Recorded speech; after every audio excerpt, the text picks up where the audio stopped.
alguns ousam dizer que a IA vai substituir os desenvolvedores, porque é só você falar o que você quer, você desenvolve um sistema inteiro. Será que é isso mesmo?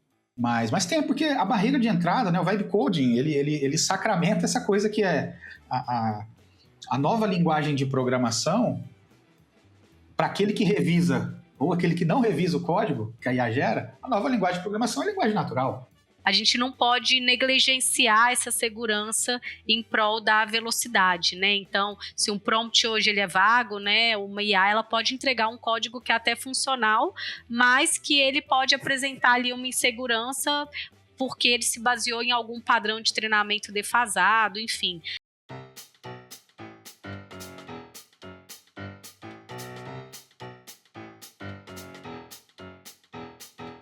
Sejam todos bem-vindos e bem-vindas ao Futuros Bits, os nossos episódios Bits do nosso podcast Futuros. Hoje, com novos convidados aqui para um tema muito interessante que andou rondando aí as nossas redes sociais na última semana, a volta dos apps. Muito bem, então...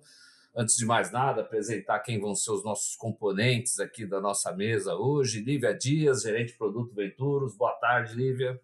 Boa tarde, pessoal. Beleza. Dimitri Lopes, staff, arquiteto do Venturos. Seja bem-vindo ao Futuros Bits, Dimitri. Obrigado, Marcelo. Primeira participação aí no Futuros Bits. Vamos jogar uma luz nesse futuro. Vamos lá, agora. E hoje, no back office aqui, substituindo o Guilherme, que o Guilherme tirou férias, né? Que é isso, pô. Sabia que o pessoal conseguia tirar férias no marketing, né? Carol Bueno, obrigado, Carol, pela sua presença aqui. Boa tarde. Muito bem. Pessoal, então, você já sabe, né? Nos siga aí nas nossas redes sociais, né? O nosso Futuros Bits está no Spotify, no Futuros tradicional está lá no YouTube. Deixe seu joinha, deixe seu comentário. Se você precisar mandar algo mais elaborado, nós temos um e-mail também, o futuros@venturos.org.br. Pois bem, pessoal, hoje a gente vai falar sobre uma reportagem que saiu, deixa eu ver aqui, olha só, perdi aqui onde que saiu a reportagem na última semana, no The Information,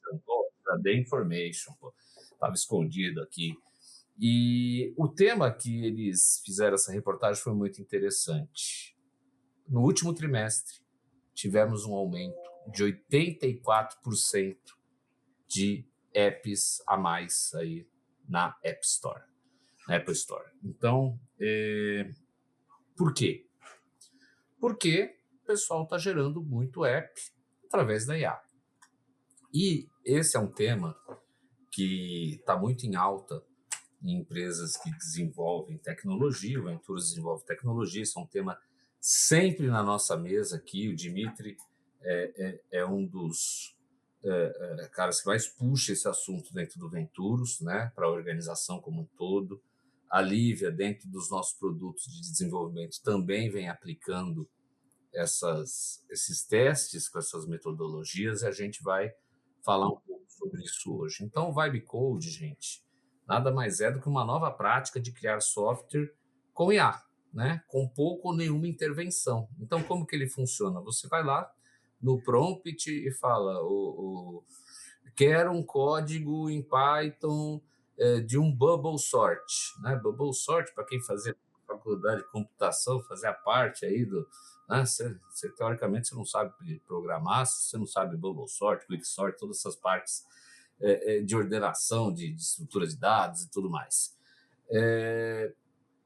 Olha só, você vai com linguagem humana e pede um código e é gerado o código para você. Obviamente, você sabendo utilizar, tendo critérios, tudo, isso se torna uma ferramenta de eficiência operacional. Alguns ousam dizer que a IA vai substituir os desenvolvedores, porque é só você falar o que você quer, você desenvolve um sistema inteiro. Será que é isso mesmo?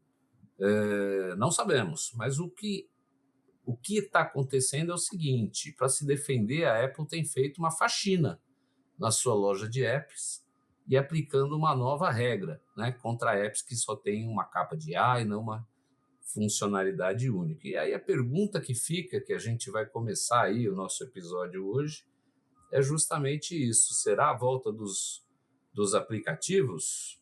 Dimitri, você que é um cara que trabalha com esse ramo de mobile, de apps há muitos anos, não vou falar décadas para não dedar a sua idade, eu queria começar com você, né? Você vê também esse movimento da volta dos apps e a sobrevida dos smartphones graças ao Vibe Coding. E tem sim, Marcelo, isso é muito visível, não só nos ecossistemas de lojas de aplicativos, embora a gente esteja se concentrando aqui ao redor dessa notícia da Apple, mas tem, porque a barreira de entrada, né, o Vibe Coding, ele sacramenta essa coisa que é a nova linguagem de programação para aquele que revisa, ou aquele que não revisa o código que a IA gera. A nova linguagem de programação é a linguagem natural. Né? Essa tecnologia, essas LLMs, né, que fazem código, elas são incríveis.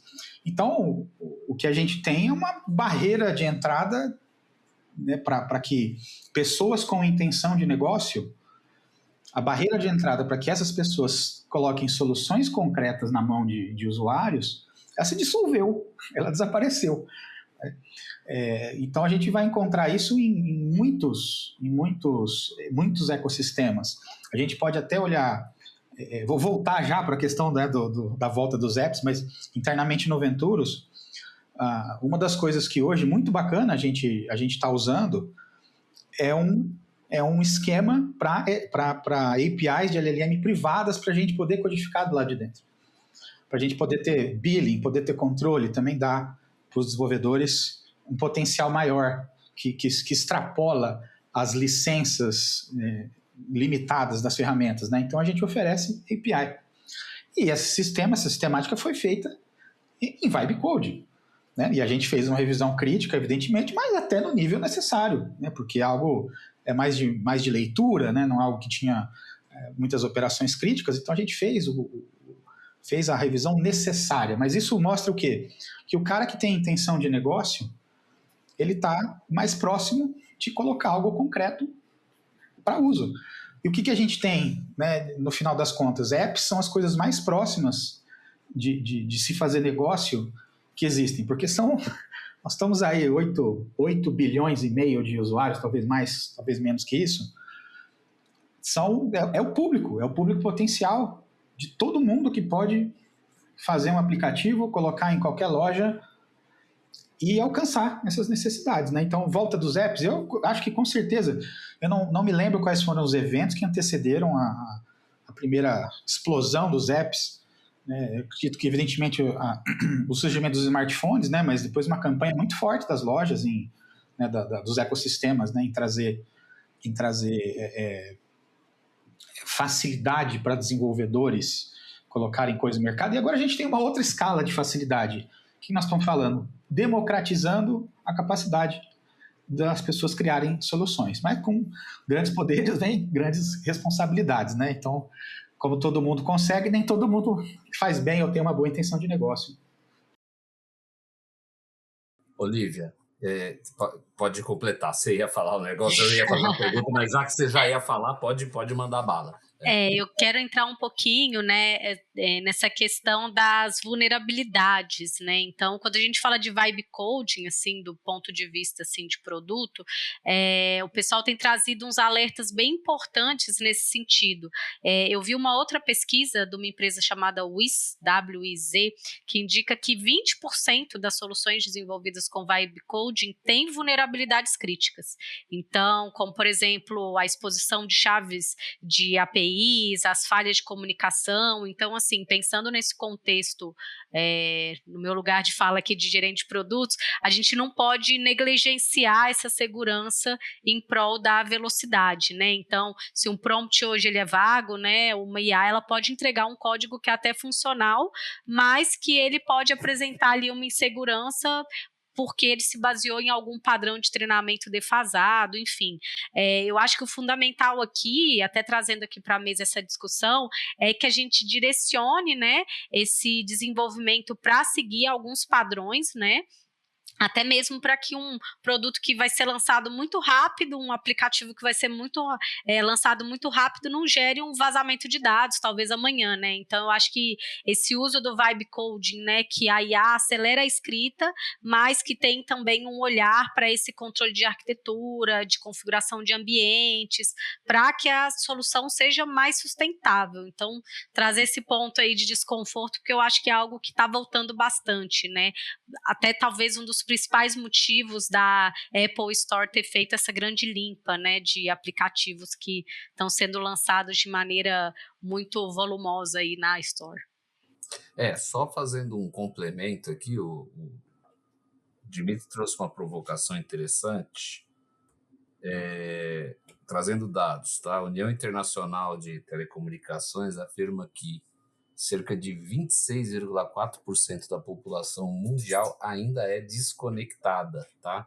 Não tem acesso a um telefone, a uma internet, que são quase 2,2 bilhões de pessoas, tá? Então ainda tem gente que não temos ainda 8 bilhões de usuários aí em potencial dos smartphones. E ainda é o mercado, né, gente? Por isso que tem o Elon Musk, tem Starlink. Então, assim, ainda se vislumbra uma boa possibilidade dentro desse mercado. Eu ia fazer uma pergunta aqui muito alinhada com o que você falou, tá, Lívia? Então, a gente está realmente bem sincronizado. Eu ia falar um pouco aí dessa parte de segurança, tudo você abordou bem o ponto. Então, eu vou começar com você, já que estamos alinhados, né? Então, tem essa grande questão, né? A Apple está fazendo uma faxina. E eu posso garantir que essa faxina deve estar sendo com IA também, né? Então... IA matando IA, né? É uma loucura, mas... Já temos a IA recrutando IA, né? Então agora temos IA. Teve aquela rede social de IA que ficou muito doida, né? Depois a gente pode até comentar isso no próximo episódio. Mas assim, e aí? Quem decide que um app é legítimo, né? Porque qualquer ideia pode virar um app em minutos, né? É uma dúvida isso aí mesmo, né? É uma dúvida porque a gente traz aí para esse contexto realmente essa questão de fazer um protótipo de forma muito ágil, mas assim, será que esse protótipo ele vira produto? E que produto esse protótipo vira, né?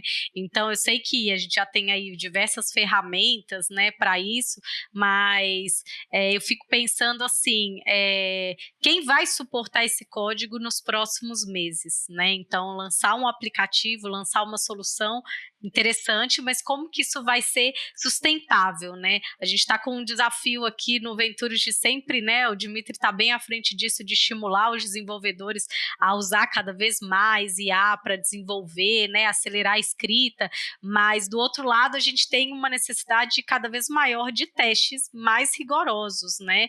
Porque a segurança ela é ponto central, não tem como não dizer isso, mas eu acho que se a gente não olha para isso, isso pode gerar um suporte técnico caótico assim, na sequência, né? Então, problemas com infra, problemas com permissões de acesso, então assim, por aí vai. Então, acho que esses pontos aí, quando a gente fala disso, são os mais relevantes que a gente tem que olhar. E queria trazer um pouquinho o Dimitri para o papo para falar um pouquinho sobre como que está sendo essa adoção, né, das IAs, o pessoal de desenvolvimento, porque quando eu trago esses pontos, eu estou trazendo que o desenvolvedor ele é super importante nesse contexto, e tem que ter, e sempre terá que ter, mas como que está sendo essa visão, Dimitri? Olha, eu sou um defensor da propriedade privada, né, da iniciativa individual, que acho que algumas linhas de pensamento associam isso à direita, né? Mas eu gosto do protagonismo. Eu acho que da mesma forma que o Venturus, ele escolhe, ele arbitra como é que os desenvolvedores vão usar IA, eu vou falar um pouquinho disso, né? Como é que nós estamos usando e como é que nós vamos continuar usando e como é que nós vamos evoluir. A loja, a Apple, né, na App Store e a Google no Play Store tem a liberdade de proteger o seu ecossistema. Eu acho que eles têm até o dever, porque se a gente pensar... O canal de distribuição que essas lojas representam é um canal gigantesco que ele continua existindo porque essas empresas zelam, né? Zelam por essa propriedade né, delas. E, de certa forma, a gente usa esse ecossistema. Imagina se a gente não tivesse lojas, como é que a gente distribuiria esses apps, né? Quando um cliente nos procura, quero colocar um app em loja, né? Eu quero colocar apps nos telefones das pessoas. Aí nós vamos ter que criar uma loja, etc. Então, percebam como a gente usa esse ecossistema, né? Então, eu sou a favor de que as empresas arbitrem mesmo. Inclusive, eu pesquisei alguns desses apps. É difícil a gente classificar esses 84% a mais submissões na App Store, exatamente quais são esses apps ali que estão incomodando, né, a empresa da maçã aí. Mas boa parte deles são aqueles apps que encapsulam nada, né? É um app que gera imagem, mas a única coisa que ele faz é chamar uma LLM ali de fundo e jogar uma imagem. Aí tem um monte de apps fazendo a mesma coisa para gerar imagem, que não acrescenta valor de negócio nenhum, né? Então, tem que limitar, porque se isso não for limitado, enfraquece a loja. Se enfraquecer, perdemos nós, né, criadores de solução, perdem as pessoas, né, comendo soluções. Então, feita a digressão, voltando para o Venturus, né, como é que a gente hoje está arbitrando, né, o uso de IA internamente?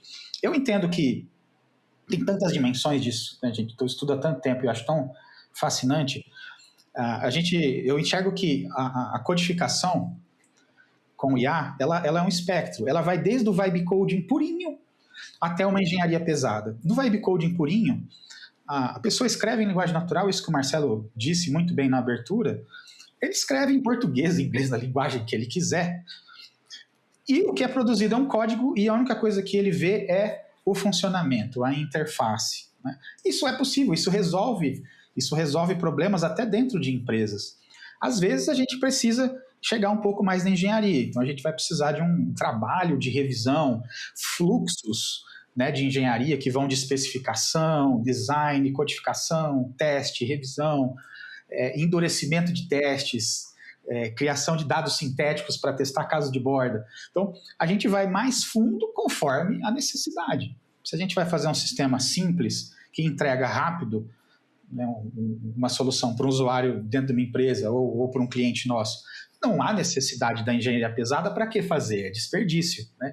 Então, hoje o que nós estamos aprendendo no Venturus, né, aprendendo e ensinando, é justamente se calibrar, aonde se posicionar nessa faixa e aprender enquanto interage com a IA, encadear prompts para que a gente vá saindo do processo. Quando a gente consegue codificar, né, quando a gente consegue transcrever a nossa engenharia, né, que vai da nossa cabeça às nossas mãos, quando a gente consegue transcrever isso em prompts, skills, todos aqueles nomes bonitos, né, de IDEs e ferramentas de codificação, quando a gente consegue traduzir a nossa engenharia de software em prompts encadeáveis, a gente começa a sair do processo. E aí a coisa realmente fica muito, muito produtiva, muito mágica. Eu gosto do termo que o pessoal vem usando, que é orquestrador, né? E, na verdade, eu não acho que vai acontecer o fim do desenvolvedor de software. Eu acho que você, na faculdade, você vai aprender agora a programar e a orquestrar. Porque é isso que você falou, né, Dimitri? Eu acho que assim, se a empresa precisa de uma POC rápida, qualquer um vai lá e gera. Nem precisa ser um programador, né? Pô, eu tô com um problema aqui, um desafio aqui na minha área, pede lá pro estagiário jurídico, né? Ele vai lá, vai escrever um prompt, gerou um software ali, uma solução. Poxa, bacana. Temos uma POC aqui, né? Uma Proof of Concept, prova de conceito. Aí não, pô, essa POC deu certo, hein, moçada? Agora eu queria que ela se integrasse, que ela acessasse os processos já direto do site do TRE, de não sei o que tal. Poxa, aí você vai ter que, né? Nem sei se isso é possível, mas se fosse possível, né? Aí você vai ter que ter um cara com conhecimento, vai buscar API, vai buscar várias outras maneiras de você conectar isso e criar um software seguro, confiável, né? Você não pode injetar falhas de segurança, de cyber. O mundo está muito sofisticado, né? Para você ter um ransomware, já pensou? Você cria uma solução, abre uma porta lá no site da justiça, instala um ransomware sem querer, quer dizer, alguém aproveita a abertura. Então, tem muita coisa que você tem que pensar aí para evitar problemas. Então, eu concordo com vocês, não é o fim, tá, gente? Eu acho que você falar que é o fim do programador, eu acho que é o fim do programador como conhecemos, né? Como diria o R.E.M., is the end of the world as we know it, né? É mais ou menos, Marcelo também é cultura, né? Já que a Andressa não tá aqui hoje, eu faço a parte cultural também, né? E aí, eu vou fazer uma provocação para vocês dois, tá? Começando com o Dimitri. Diz que tem uma lista de WhatsApp, não sei se é uma lista de WhatsApp, mas tem um grupo lá de grandes CEOs do Vale do Silício, né? Pessoal do Google, Mark Zuckerberg, Sam Altman, enfim, todo mundo lá, e diz que eles têm uma aposta, né? Quando que vai surgir? Diz que parece que aí já surgiu a tal da unicórnio de uma pessoa, né? Que a gente está chegando no momento de ter um unicórnio, né? Um bilhão aí de dólares, mas que só tem a startup uma pessoa, porque na verdade ela codifica tudo com vibe code. Diz que teve um cara aí que fez uma insurance tech ali e tal. Não sei se isso tá valendo mesmo, mas já tem boatos aí que já surgiu, né? Olha só, então o vibe coding mudando tudo que a gente conhece, né? Como ferramenta, como processo, como metodologia. E aí fica a dúvida, né?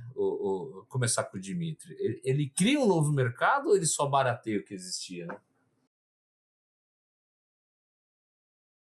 Essa é uma excelente pergunta.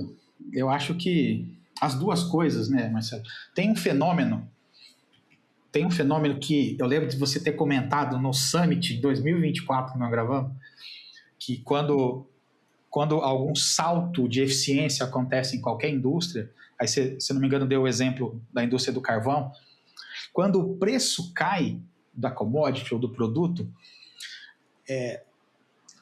a primeira percepção é que são necessárias menos pessoas para fazer aquilo. Na verdade, mais, né? Porque quando abaixa o preço, entram novas pessoas, novos problemas se criam, novos mercados se criam, então a demanda aumenta. O nome desse fenômeno é paradoxo de Jevons, que é justamente, né, o barateamento aumenta as vagas e não o contrário.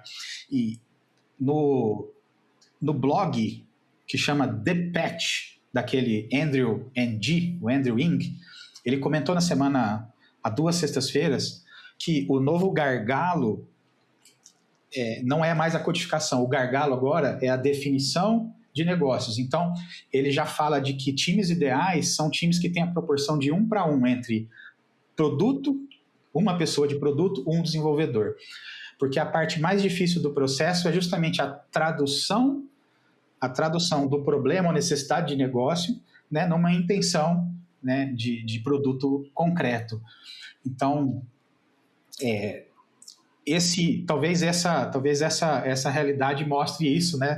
As unicórnios de uma pessoa só, sim, se o cara ele vai passar 80% do tempo dele ali definindo intenções, né, fazendo arranjo de negócio. Codificar vai fazer numa tacada só.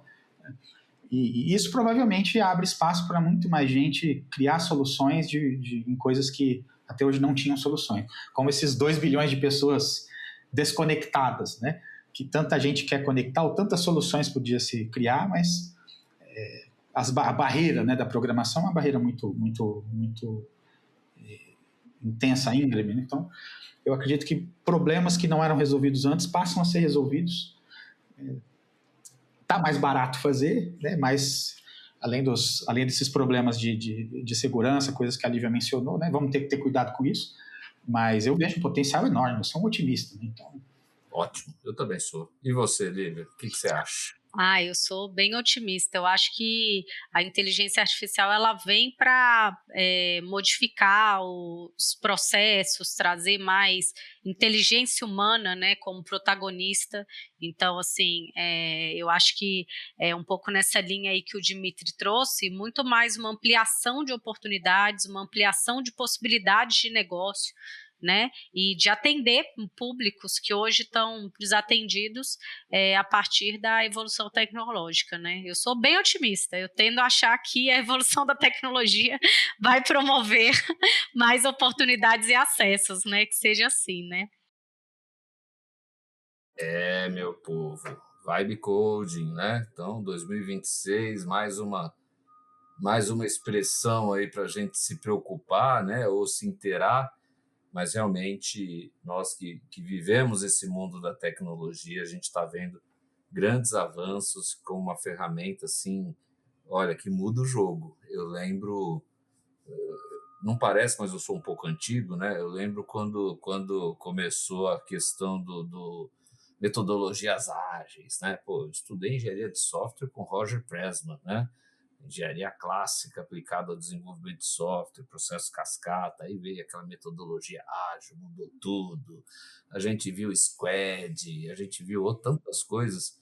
E o Vibe Code é uma mistura disso. Ele não só é uma mistura de novo paradigma barra metodologia, como também uma tecnologia, assim como foi o advento dos smartphones, das redes sociais, entre outras, né? Então, ele é uma fusão de coisas, né? De tendências tecnológicas no geral, assim como uma nova metodologia, né? Então, ela vem para mudar, para bagunçar o jogo, para virar tudo do avesso. E quem tiver mais preparado, quem tiver usando isso, testando, aplicando, sabendo como que vai ser a sua melhor aplicação, e cada empresa vai descobrir a sua melhor aplicação. Acho que esse é o ponto. Ninguém aplica a metodologia ágil igual. Isso foi uma coisa que a gente custou anos, né? Os xiitas do treinamento vinha, colocava post-it, a gente brincava, pô, mas tem que ter uma ferramenta, se alguém espirrar no quadro, acabou no quadro de desenvolvimento, mas não acabou, né? Então, obviamente, o que a gente vê é que cada um aplicou de uma maneira, e acho que também o Vibe Code, pelo tudo que a gente conversou aqui hoje, também vai ser, né? Cada empresa vai ter a sua maneira. Então, pessoal, queria agradecer o Dimitri, Lívia, Guilherme, na figura da Carol aqui. Deu uma melhorada, né? Deu uma melhorada. Pode ficar sempre, viu, Carol? Então, esse foi o nosso episódio hoje aqui sobre Vibe Code, né? A volta dos apps, quem diria? E não deixe de nos seguir, não deixe de comentar, e a gente se vê novamente semana que vem. Muito obrigado, pessoal.